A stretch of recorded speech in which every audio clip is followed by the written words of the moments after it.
Hello everyone, welcome back to our new video part 9 stock analysis series part 9। जैसा कि आप सबको पता है, हमने एक न्यू सीरीज़ शुरू की हुई है जिसमें हम आपको डेली एक स्टॉक की एनालिसिस करके दिखाते हैं। आज हम HDFC लाइफ इंश्योरेंस की एनालिसिस आप सबके सामने करेंगे।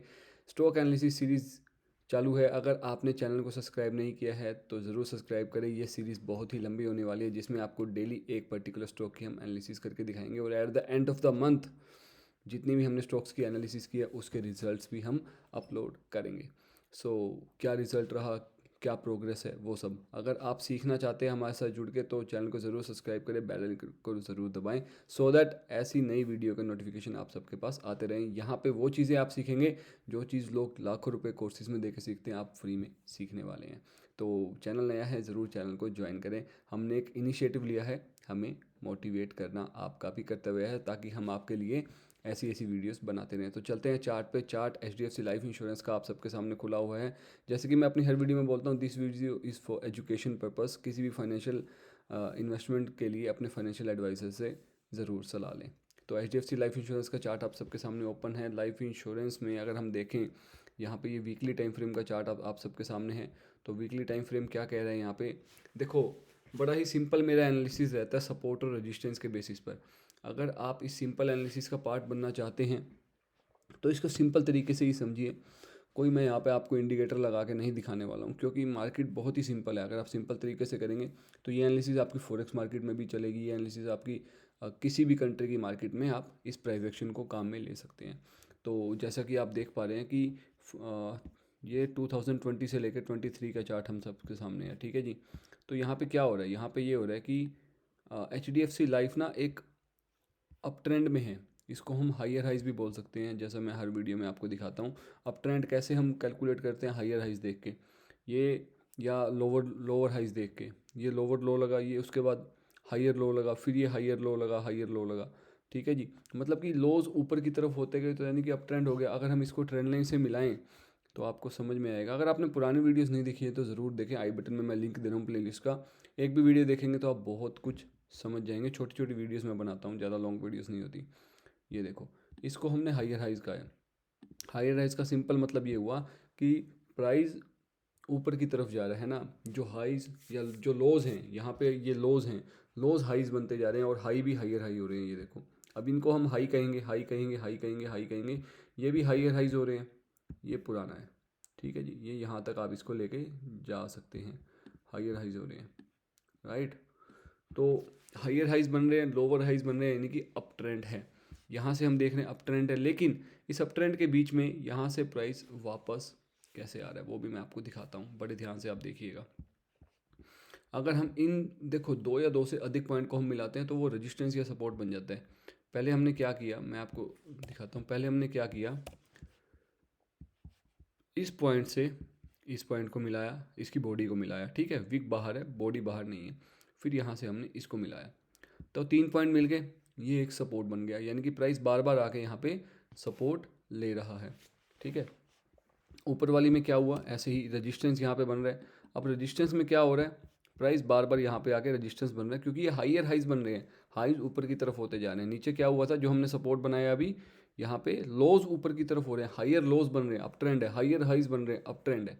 हाइयर इज यानी कि ये हाई, उससे अगला हाई इससे भी ऊपर गया, उससे अगला हाई इससे भी ऊपर गया, यानी कि मार्केट हाइयर हाइज बना रहा है, ऊपर की तरफ जा रहा है। और लोअर हाइज में भी ऐसा ही होता है। तो ये अप ट्रेंड के साइन है। आप चैनल भी देख पा रहे हैं, ऊपर की तरफ जा रहे हैं। लेकिन इसको देख के हमें आंख बंद करके कभी भी बाय नहीं करना। कैसे, हमें हमें क्या प्रेडिक्ट करना है, हमें प्राइस एक्शन को देखते हुए कि अब आने वाले टाइम में क्या हो सकता है, क्योंकि वीकली टाइम फ्रेम का चार्ट है। अब इसके अलावा अब यहाँ हम दो और पॉइंट्स हम मिला सकते हैं। कैसे, ये ध्यान से देखिएगा। ये एक लो बन हाई बना, उसके बाद ये एक हाई बना। यहाँ पे ये लोअर हाइज बना रहे हैं। क्या बना रहे हैं, लोअर हाइज, ठीक है। इसको हम एक बार काट देंगे क्योंकि हम अभी ये बाद का है, हम रिसेंट देख रहे हैं। मतलब ये जब ये प्राइस ऊपर की तरफ जाएगा तब ये काम आएगा, लेकिन अभी हम रिसेंट देखते हैं क्या है। अभी रिसेंटली क्या हो रहा है, यहाँ पे प्राइस यहाँ से एक रिवर्सल ले रहा है। अब रिवर्सल ले रहा है तो हमें क्या एंट्री करनी चाहिए, हमें क्या एनालिसिस करनी चाहिए, वो भी मैं आपको बताता हूँ। Give me moment. हम इसको इस तरीके से भी देख सकते हैं, ठीक है जी। तो यहाँ से 2 पॉइंट मिले, यहाँ से 1 2 3 3 पॉइंट मिले। तो यहाँ से एक रेजिस्टेंस ये बना, एक रेजिस्टेंस ये बना। कॉम्प्लिकेट मत होना, सिर्फ हम रेजिस्टेंस ही बना रहे हैं। मतलब हमारा कहने का मतलब है यहाँ पे एक डबल रेजिस्टेंस बने। देखो ऊपर से भी रिजेक्ट हुआ, नीचे से भी रिजेक्ट हुआ। आप कोई भी एक चूज़ कर सकते हैं। अगर आप कंफ्यूज हैं तो इसको आप चूज़ कर लीजिए, या फिर आप इसको भी चूज़ कर सकते हैं। अगर आप कंफ्यूज हो रहे हैं तो उनको आप डिलीट भी कर सकते हैं, इसमें कोई बड़ी बात नहीं है। यहाँ पे हम डिलीट भी कर सकते हैं। फॉर एग्जांपल मैंने इसको डिलीट कर दिया। लेकिन हमें मेन देखना क्या है कि प्राइस यहाँ से वापस आया है, एक तरीके से रिवर्सल लिया है। अगर प्राइस इसको ब्रेक करता है तो हमारे पास ये वाला रजिस्टेंस भी है। आप चाहें तो इसको बना के भी रख सकते हैं।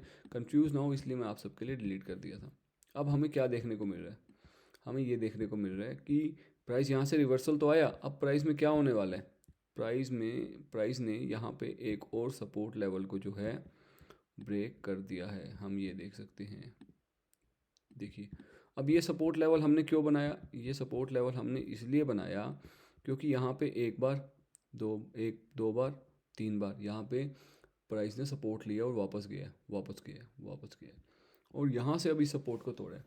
अब हमारी अगली प्रिडिक्शन या अगली एनालिसिस क्या हो सकती है? हमारी अगली प्रिडिक्शन हमने डेली टाइम फ्रेम का चार्ट यहाँ पे कर दिया है। क्यों किया है? ताकि आपको हम थोड़ा सा डीप जाके दिखा पाएँ डेली चार्ट में क्या हो रहा है। हमारी अगली प्रेडिक्शन यहाँ पे ये हो सकती है, इसको हम यहाँ कर देते हैं। हमारी अगली प्रेडिक्शन यहाँ पे ये हो सकती है कि अब प्राइस ने इस सपोर्ट को तोड़ा है।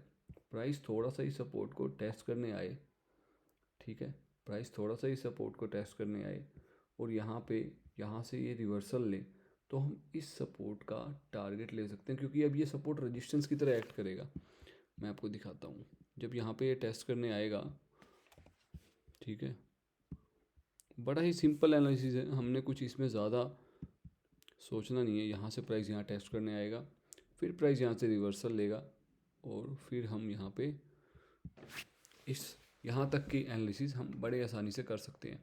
अब ध्यान से देखना आप, हमारा स्टॉप लॉस क्या होना चाहिए? जब प्राइस यहाँ पे आएगा टेस्ट करने और यहाँ पे कोई बीरिश कैंडल बनाएगा वन डे के टाइम फ्रेम में कोई बीरिश कैंडल या कोई सेलिंग कैंडल बनाएगा, तब हम यहाँ के स्टॉप लॉस से, यहाँ का स्टॉप लॉस क्यों?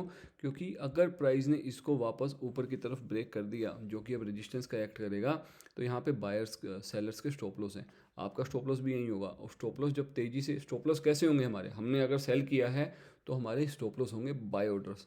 यहाँ पे बाय ऑर्डर्स होंगे। जब प्राइस तेज़ी से यहाँ पे आएगा तो लोगों के बाय ऑर्डर्स हिट होंगे, स्टॉप लॉस हिट होगा, तो प्राइस यहाँ पे एक हमें बहुत तेज़ यहाँ पे रैली देखने को मिलेगी, वॉल्यूम देखने को मिलेगी और प्राइस तेज़ी से ऊपर जाएगा। तभी हम इसके जस्ट ऊपर, यानी कि थोड़ा सा बफर लेके हम अपना स्टॉप लॉस रख रहे हैं इस रेजिस्टेंस के जस्ट ऊपर।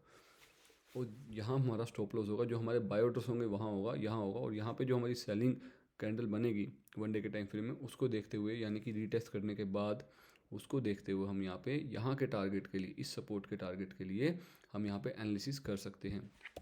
ट्रेड लेने के लिए मैं कोई नहीं कह रहा हूँ, मैं कोई फाइनेंशियल एडवाइज़र नहीं हूँ, मैं कोई सेबी रजिस्टर भी नहीं हूँ। मैं आपको सिर्फ इतना समझा रहा हूँ कि आप किस तरीके से एनालिसिस कर सकते हैं फ्यूचर के लिए। एक ट्रेंड लाइन मैंने आपको यहाँ पे दिखाई थी, एक रेजिस्टेंस यहाँ पे दिखाया था, ये भी वैलिड है। आप चाहें तो इन दोनों में से किसी एक को भी रख सकते हैं, आपकी इच्छा है। और आप चाहें तो इन दोनों को भी ड्रॉ करे हुए रहने दे सकते हैं। तो इससे हमें ये कन्फर्मेशन मिल रही है कि प्राइस दो जगह से रेजिस्टेंस लेके रिवर्सल हुआ है। अगर प्राइस यहाँ से ऊपर की तरफ ब्रेकआउट कर देता तो हमारा टारगेट यहाँ होता लॉन्ग टर्म में, क्योंकि ये वीकली चार्ट है। तो लॉन्ग टर्म कितना भी हो सकता है। देखो अभी 4 साल का चार्ट या 3 साल का, 4 साल का चार्ट आपके सामने है। अब ये कितने ऊपर जाके 930 तक जाता, अगर यहाँ ब्रेक आउट करता तो वो आप गैस कर ही सकते हैं, चार्ट देख के काफ़ी टाइम लग जाता। तो ये एनालिसिस हमने HDFC लाइफ इंश्योरेंस की आप सबके सामने रखी। दिस वीडियो इसको एजुकेशनल पर्पस, आप इसको सीखने के लिए यूज़ करें। पहले सीखें, फिर धीरे धीरे आप मार्केट में एंटर करें। आजकल लोग बिना सीखे मार्केट में एंटर कर रहे हैं, लॉस कर रहे हैं। सीखने के बाद ही मार्केट में एंटर करें, कोई जल्दबाजी ना करें। पैसा आपका मेहनत का है, ठीक है, और कम पैसे से निवेश स्टार्ट कीजिए, ठीक है जी। पहले सीखिए। So this was it for HDFC life insurance. अगर आप चैनल पर नए हैं तो चैनल को सब्सक्राइब ज़रूर करें, बेल आइकन को ज़रूर दबाएं, ताकि आपको डेली बेसिस पे ऐसी स्टॉक एनालिसिस वीडियोस मिलते रहें। Thank you my dear friend, God bless you, wish you get success in trading, follow stock trading easy for more such updates. Thank you so much.